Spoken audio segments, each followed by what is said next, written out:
హామీని అమలుపరచాలి.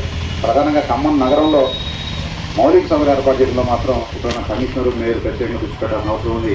ప్రధానంగా ఈ డివిజన్ ఉన్న కార్పొరేటర్ కూడా ఈ సమస్య పరిష్కారం పూర్తి విఫలమైన విషయాన్ని మన ప్రజలకు ఇవ్వాల్సిన అవసరం ఉంది. రాబోయే తొందరలోనే ఎలక్షన్స్ ఉన్నాయి. ఇప్పుడైనా ఇక్కడ మనం తెలియజేస్తూ ఖచ్చితంగా రాబోయే కాలంలో ఖమ్మం నగరం ఉన్న అనేక ప్రజాసమస్యల మీద కూడా పార్టీ వర్గంలో ఆందోళన ప్రజాసమస్య కొనసాగించి సాధ్యమైన మేరకు ఈ యొక్క ప్రజాసమస్య పరిష్కారం చేయడానికి గ్రీన్ పార్టీ నుంచి కూడా ప్రయత్నం చేస్తామని సందర్భంగా తెలియజేస్తూ ఈ కార్యక్రమంలో నన్ను తెలిసి ఈ కార్యక్రమంలో ఆదుపరచడానికి ఇక్కడికి వచ్చినందుకు కూడా నన్ను ఆహ్వానించినందుకు పార్టీ హైవేర్ కమిటీకి ప్రత్యేక ధన్యవాదాలు తెలియజేస్తూ ఈ అవకాశం ఇచ్చిన మీ అందరూ కూడా ప్రత్యేకంగా కృతజ్ఞతలు తెలియజేస్తూ సెలవు తీసుకుంటాను. Thank you. 2 నిమిషాలు మాట్లాడవలసిందిగా కోరుతున్నాను. అనాపరావి కమిటీ ఆధ్వర్యంలో ఈరోజు 20 డివిజన్ల స్థానిక సమస్యల పాదయాత్ర చేయడం జరిగింది. గతంలో కూడా చాలాసార్లు కూడా పరిచయం సర్వే పరిచయం చేసినాం. కానీ ఏది కూడా ఏ ఒక్క పని కూడా కమిషనర్ కానీ ఇక్కడ ఉన్నటువంటి లోపల ఉన్నటువంటి కార్పొరేటర్ కానీ ఒక పని కూడా పరిష్కరించలేకపోయారు. 4.5 సంవత్సరాలు లేదు, ఒక్కరు కూడా లేదు. ఇందిరా మిల్లని చాలా చోట్ల వచ్చినాయి కానీ ఏవి కూడా ఎవరికి రావట్లేదు. చేగిరిలో 7 ఇళ్ళు వచ్చిన కానాపురం చాలా పెద్దది.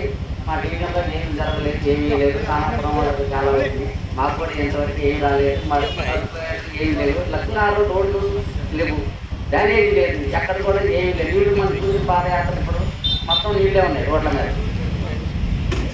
స్థానిక సమస్యల మీద మేము గతంలో కానీ మళ్ళీ సమస్యలు పట్టడానికి కూడా సిపిఎం పార్టీ ఆధ్వర్యంలో మా చేగిరిపల్లి శాఖ నుంచి కూడా పోరాడటం, ఇంకా సమస్యల మీద మేము రాబోయే కాలంలో కూడా ఇంకా పోరాటం అని మీకు తెలియజేస్తున్నాం. నుంచి 2012 నాటికి ఉన్న ప్రభుత్వం అధిక ఏదైతే నాయకులు ఎట్లా పనిచేశారు, ఆ తర్వాత 2012 తర్వాత కార్పొరేషన్లో కలిపినాక 2016 ఎలక్షన్ నుంచి ఇప్పటి వరకు ఏ పద్ధతిలో పనిచేస్తున్నారంటే వేసిన రోడ్లు ఎట్లా పోతాయి. గతంలో ఉన్న రోడ్డు 1998 2000 సంవత్సరంలో వేసిన రోడ్డు మన ఎదురుగా మనం నిలబడి ఉన్న రోడ్డు అధికారులు పగలు కొడితే తప్ప పగలలేదు. ఇప్పుడున్న రోడ్లు మనం లక్ష్మీనగర్లో నడుస్తూ వచ్చిన క్రమంలో ఆ రోడ్లు కాళ్ల రాపిడికి బండ్లు తిరుగుతున్న దానికి కూడా పైన లేచిపోతుంటది.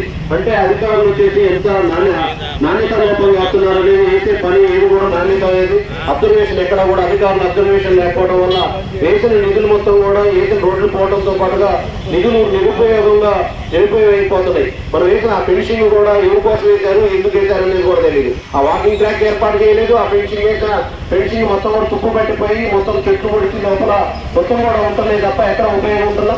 స్కూల్ పక్కన చెట్లు మొలిచి మొత్తం కూడా డ్రైన్ అండర్ గ్రౌండ్ చేయాల్సింది పోయి స్కూల్ కానుకొని ఉన్న డ్రైన్ పోతుంటే ఆ డ్రైన్ మొత్తం కూడా దోమలు అవన్నీ కూడా పిల్లలకి కొడుకు ఉంటాయి కనుక దాని అధికారులు ఎమ్మటే స్పందించి దాన్ని కూడా డ్రైనేజ్ని అండర్ గ్రౌండ్ చేయాలి.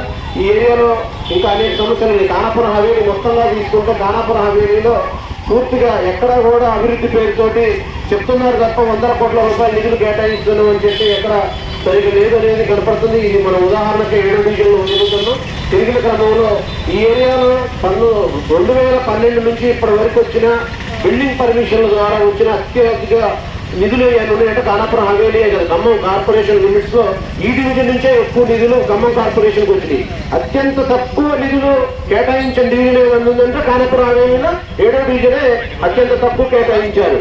ఎక్కడ కూడా మొత్తం కూడా రోడ్లు మొత్తం కూడా మట్టి రోడ్లు ఏమన్నాయి తప్ప మెయిన్ రోడ్ల వరకు కొన్ని సీసీ రోడ్లు అయినాయి, డ్రైనేజీలు కొన్ని ఏర్పాటు అయ్యాయి తప్ప 90% ఇంకా రోడ్లు మొత్తం కూడా డ్రైనేజీలు అవ్వలేదు. దాంతో పాటుగా రోడ్లు సీసీ రోడ్లు అవ్వలేదు, మొత్తం మట్టి రోడ్లతో ఉంది. కానాపురం హవేలీ స్వరూపానికి ఖమ్మంలో కార్పొరేషన్లో కలిపేటప్పుడు విలీన గ్రామ పంచాయతీలకు ప్రత్యేక నిధులు ఇస్తామని చెప్పారు. మరి ప్రత్యేక నిధులు ఎక్కడిచ్చారు అనేది తెలవట్లేదు. ఈ కానాపురం హవేలీ అనేది కానాపురం టేకులపల్లి గ్రామంలోనే ఈ 2 గ్రామాల ఆధారంగానే కానాపురం హవేలీ అనేది గ్రామ పంచాయతీ ఏర్పడుతుంది. ఇది చాలా విశాలమైన ప్రాంతం. ఇది ఖమ్మం పాత మున్సిపాలిటీలో కూడా కొంత ఏరియా గతంలోనే కలిపి ఖమ్మం బస్టాండ్ యువతల ఉన్న చేపల మార్కెట్ ఏరియా కూడా మంది కానాపురం హవేలీదే దర్శితం గుట్టుతో సహా. దాని మొత్తాన్ని ఖమ్మం మున్సిపాలిటీకి సరిపోయే ఏరియా లేదని దాన్ని కలిపారు. అయినా విస్తృతంగా డబుల్ బెడ్రూమ్ ఏదైతే వ్యవసాయ కాలనీ ఉందో ఇది అటుపోతే కైకొండ కూడా ఇటు వచ్చేసారు లగారం పార్కు, ఇటుపోతే శ్రీశ్రీ సర్కిల్, ఇటుపోతే కొత్త బస్ స్టాండ్ వరకు. అంటే చాలా విశాలమైన ప్రాంతం. ఈ ప్రాంతాన్ని ఇంత పెద్ద ప్రాంతానికి ఈ 2 గ్రామాల ఆధారంగానే గ్రామ పంచాయతీ అనేది కానాపురం హవేలీ గ్రామ పంచాయతీ అనేది ఏర్పడింది. అంటే దాని ఆధారంగా ఉన్న గ్రామ పంచాయతీల పరిస్థితి ఏంటంటే 40-50 కిలోమీటర్లు 100 కిలోమీటర్ల దూరంలో పల్లెటూరు వెళ్ళినా కూడా ఎక్కడా కూడా మనకు వచ్చేసి కనపడదు ఇంత దారుణమైన ప్రాంతం. అందుకోసం భవిష్యత్తులో జరిగే కార్యక్రమాల్లో ఖచ్చితంగా కానపురం అవేని కమిటీ పూర్తిగా ఈ గ్రామం ఈ డివిజన్ స్వరూపంతో పాటుగా 13 డివిజన్ ప్రాంతానికి కూడా ఆ విధంగా మేము పనిచేస్తాం. ఈ ఏరియా సీనియర్ నాయకులు చిలకల వెంకటేశ్వర గారిని ఒక 2 నిమిషాలు మాట్లాడవలసిందిగా కోరుతున్నాం. ఈ యొక్క పాదయాత్ర బృందం ఇప్పటివరకు 7 డివిజన్ మొత్తం కూడా కవర్ చేసే పాదయాత్ర చివరికి వచ్చామండి. ఈ బృందం పరిశీలన చేసినటువంటి సమస్యలు ఈ రోజు ఆగదండి. నిరంతరం కానాపురావళి కమిటీ ఆధ్వర్యంలో పోరాటం చూస్తూనే ఉంటుంది. సమస్యల పరిష్కారం అయ్యేంత వరకు ఈ ప్రజలు ఎదుర్కొంటున్న సమస్యలు ముఖ్యంగా 14వ నెంబరు శ్రీలక్ష్మీవారి 14వ నెంబరు ఆ రోడ్డు వెనకాల భాగం అంతా కూడా ఆంజనేయ సంగుడు రోడ్డు మొత్తం కూడా నడువులోకి నీళ్లతోటి ఈ మధ్యకాలకు వచ్చిన వర్షం అంతా కూడా వర్షం పడి చాలా మంది ప్రజలు ఇల్లు ఖాళీ చేసే పరిస్థితికి వచ్చిందండి. అట్లాంటి సమస్యలన్నీ కూడా పోరాటం చేసి నిరంతరం తీర్చే వరకు కూడా సమస్య ప్రభుత్వం మీద ఒత్తిడికొచ్చి ఇటీవల కాలంలో మన నాయకులు చెప్పినట్టుగా 40 లక్షల రూపాయలతో లోకల్ కాంగ్రెస్ నాయకులు మీరు విద్యాస్తున్నాం చెప్తున్నారు. కానీ ఆ ప్రభుత్వం ఆయన నేల ఒత్తిడికొచ్చి అధికారుల దగ్గర పోయి ఎక్స్ప్రెస్ తెచ్చుకొని చేసిన దాఖలు. కానీ సోదరులారా మీరంతా గుర్తుంచుకొని 4.5 సంవత్సరాలు కావస్తుంది ఇక్కడ స్థానిక కార్పొరేటరు ఏదనంటే నేను మా పార్టీ అధికారం లేదు కాబట్టి నాకు వ్యతిరేకత అంటాడు. కానీ ఇక్కడున్న లోకల్ నాయకులు కలుపుకొని ఎన్నోసార్లు మేము తెలియజేసాం. రాండి పోదాం, పేరు గారిని కమిషనర్ వెళ్తాం, లోకల్ మంత్రి గారిని వెళ్తాం, పోరాటం చేద్దామంటే ఈ రోజు వరకు కూడా ఈ డివిజన్ తెలుసు చూసి ఖమ్మం కార్పొరేషన్ లో ఉన్నటువంటి అన్ని డివిజన్లు దాదాపు 60 డివిజన్లు 60 డివిజన్లలో అతి తక్కువ బడ్జెట్ పెట్టింది కూడా ఈ డివిజనే. అందుకని సోదరులారా ఈ డివిజన్ ప్రజలందరూ ఆలోచించాలి. ఇక్కడ పోరాటం చేసేది సిపిఎం పార్టీ. గతంలో 3 టర్ముల్లో 15 సంవత్సరాలు సిపిఎం పార్టీ ఆధ్వర్యంలో పేదల పంచాయతీలను మొదటి పంచాయతీ సిపిఎం పార్టీ ఆధ్వర్యంలో 3 సార్లు పంచాయతీ గెలిచినాము. ఆ రోజు చేసిన సమస్యలు ఆ రోజు చేసిన రోడ్లు డ్రైన్లు తప్ప ఈ కార్పొరేషన్ ఏర్పడిన తర్వాత 10 సంవత్సరాలలో ఒక్క వర్క్ కూడా చేయలేదు. ఈ రోజున్న కానాపురం పంచాయతీలు వేసిన రోడ్లు కానీ డ్రైన్లు కానీ జేసీ పెట్టి పగలగొట్టా కూడా పగల పరిస్థితి. కానీ ఈ రోజు ఇప్పుడు కార్పొరేషన్ అయిన తర్వాత ఈ రోడ్లు దాదాపు 1 నెల రోజులకి తగిలిపోతున్నాయండి.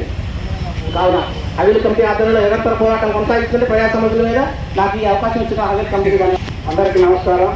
ఈరోజు కానాపురం అవిల్ కమిటీ ఆధ్వర్యంలో 7వ డివిజన్లో స్థానిక సమస్యల మీద పాదయాత్ర చేయటం శుభసూచకం. ఈ సమస్యల పరిష్కారం కోసం ఇవాళ పాదయాత్ర చేసిన మీ అందరికీ అభినందనలు ధన్యవాదాలు తెలియజేస్తూ ఈ సమస్యల పరిష్కారం కాకపోతే ఈ పాదయాత్రనే పోరయాత్రగా చేయాలని కోరుతూ సెలవు. అవేలిలో ఎక్కడ చూసినా చుట్టూ సుందరీకరించి పారిగోడతో ఉన్న శ్మశాన వాటికి ఎక్కడా లేవు. మనం చూస్తే 4వ డివిజన్లో వచ్చేసి ఓపెన్ గా ఇళ్ల మధ్యలో ఉంటుంది. అదేవిధంగా కానాపురం టేకులపల్లి మధ్యలో కానాపురం చెరువు పక్కన ఉన్నది, అది ఓపెన్ గానే ఉంటుంది ఇళ్ల మధ్యలో. దాన్ని 2.5 ఎకరాలు ఉంది, దాన్ని సుందరీకరించి దాన్ని ప్రహరీ గోడ కట్టి చేయాలని డిమాండ్ చేస్తున్నాం. దాంతో పాటుగా టేకులపల్లి బ్రిడ్జి పక్కన ఉన్నది గత 40-45 సంవత్సరాల పైనుంచి శ్మశాన వాటిగా వాడుతున్నారు. దాన్ని వచ్చేసి ముక్కుపడిగా ఏదో ఒక 2 రూములు కట్టారు. దాన్ని వచ్చేసి గతంలో వచ్చేసి దాన్ని కొంతమంది ఆక్రమించి కూడా దాన్ని వచ్చేసి మనం అడ్డుకొని దాన్ని వచ్చేసి గ్రామస్తుల సహకారంతో దాన్ని నిలుపుకోవడం జరిగింది. దాని చుట్టూ సుందరీకరణలో భాగంగా ప్రహరీ కూడా నిర్మించి దాన్ని వచ్చేసి జనాలకు ఇబ్బంది లేకుండా ఉండేటట్టుగా చేయాలా, అది కూడా కొంచెం త్వరితగతితో పూర్తి చేయాలని డిమాండ్ చేస్తున్నాం. అదేవిధంగా డబుల్ బెడ్రూమ్ నుంచి ఏ అయితే నీళ్లు వస్తున్నాయో మురుగునీరు, ఆ మురుగునీరు వచ్చేసి కొంత భాగమేమో పండపాలెం సైడ్ వెళ్తానే మొత్తం కింద ఉన్న పొలాలు మొత్తం కూడా పాడైపోతుంది. దాన్ని వచ్చేసి కొంత డ్రైనేజ్ ఏర్పాటు చేశారు. ఆ డ్రైన్కి మళ్ళీ ఇప్పుడున్న శ్రీకృష్ణ నగరం రోడ్డు వెనక పక్క ఏదైతే ఉందో ఆ రోడ్డుకి ఆ డ్రైన్ కలిపి దాన్ని పూర్తి చేయాలని కోరుకుంటూ వచ్చిన మీ అందరికీ ముందుగా